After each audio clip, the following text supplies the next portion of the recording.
సందర్భంగా తెలియజేస్తా ఓకే ఉన్నాం. జనార్దన్ గారు ఎందుకంటే ఒకసారి మీరు ఆగండి అండి. ఒకసారి జనార్దన్ గారితో మాట్లాడడం. జనార్దన్ గారు, పశ్చిమ బెంగాల్ విషయం వేరు, పశ్చిమ బెంగాల్ విషయం వేరండి.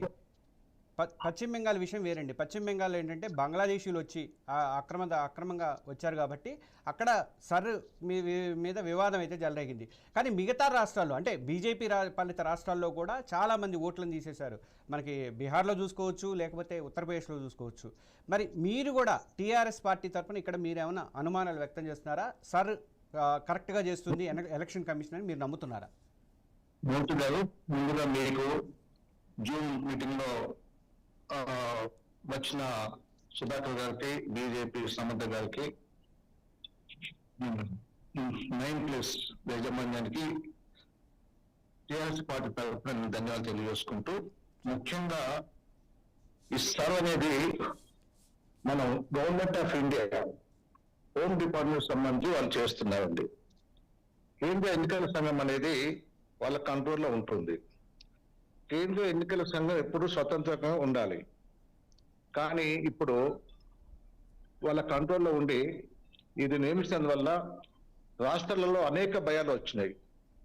మొన్న జరిగిన పార్లమెంట్ ఎలక్షన్లో ఉమెన్ రిజర్వేషన్ బిల్లు పెట్టడం జరిగింది, డీలిమిటేషన్ బిల్లు పెట్టడం జరిగింది, 1 నేషన్ 1 ఎలక్షన్ అని చెప్పి పెట్టడం జరుగుతుంది.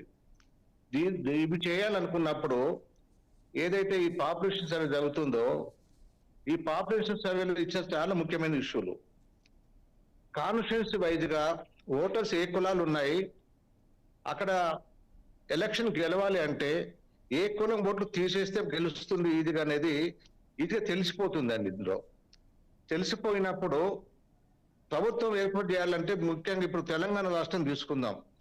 తెలంగాణ రాష్ట్రాన్ని బీజేపీ పార్టీ వాళ్ళు చాలా స్పష్టంగా చెప్తున్నారు, రాబోయేది తెలంగాణలో బీజేపీ ప్రభుత్వం.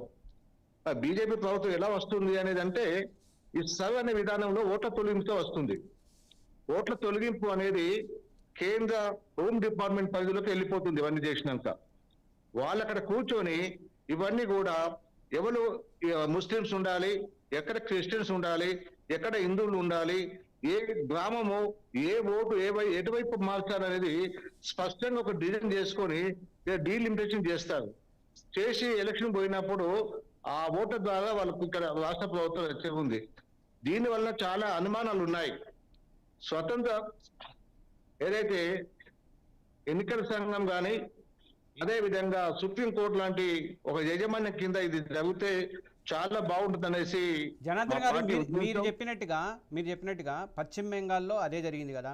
తర్వాత మళ్ళీ సుప్రీంకోర్టు జోక్యంతో ప్రతి చోట కూడా జడ్జీలు వచ్చి న్యాయమూర్తులు వచ్చి దాన్ని ఎవరైతే తీసేశారో వాళ్ళందరి ఇది కూడా చూశారు, నిజమా కాదా అని, జెన్యూనా కాదా అని చూశారు. చాలా తెలిసింది కదా. ఇక్కడ మనం ఒక విషయం గుర్తుపెట్టుకోవాలండి. జడ్జెస్ వచ్చిన ఎవరు వచ్చినా కానీ కేంద్ర బలగాలను దింపేసి ప్రజలను భయభ్రాంతులు చేసుకుని ఓటింగ్ చేసుకున్నారు. సుప్రీంకోర్టు కూడా జడ్జిమెంట్ ఏమి ఇచ్చింది అంటే, మీ ఓటు తొలగిస్తే మీరు అప్లై చేసుకోండి, అప్లై చేసుకుంటే మళ్ళీ మీ ఓటు ఎవరు చూస్తారు, కేంద్ర హోంశాఖ డిపార్ట్మెంట్ చూసి వాళ్ళు ఓటు హక్కు ఇస్తేనే మనం ఓటు వేయాలి, లేకపోతే మనకు ఓటు హక్కు వచ్చే అవకాశమే లేదు. ఓటు హక్కు ఇట్లా పోతే మనకు రావాల్సిన సంక్షేమ పథకాలు మనకు అందాయి. పేదవాళ్ళకు సంక్షేమ పథకాలు అందకపోతే పేదవాళ్ళు వాళ్ళు ఇండియన్స్ కింద గుర్తింపు కాదు. అలాంటి అనేక భయాలు ఉన్నాయి. కాబట్టి ఈ ప్రక్రియను కొనసాగిస్తూనే కేంద్ర ప్రభుత్వం ఏదైతుందో హోంశాఖకు సంబంధించిన దాని నుంచి ఇది మినహాయించేసి కేంద్ర ఎన్నికల సంఘానికి పూర్తి బాధ్యతలు అప్పచెప్పేసి చేయాలని చెప్పి నా ఉద్దేశం. ఓకే, సమత గారు లైవ్లోకి వచ్చారు మనకి బీజేపీ నుంచి. నమస్కారం అండి. నమస్తే. ఎందుకండి సర్ అంటే ఎందుకు భయపడుతున్నారు?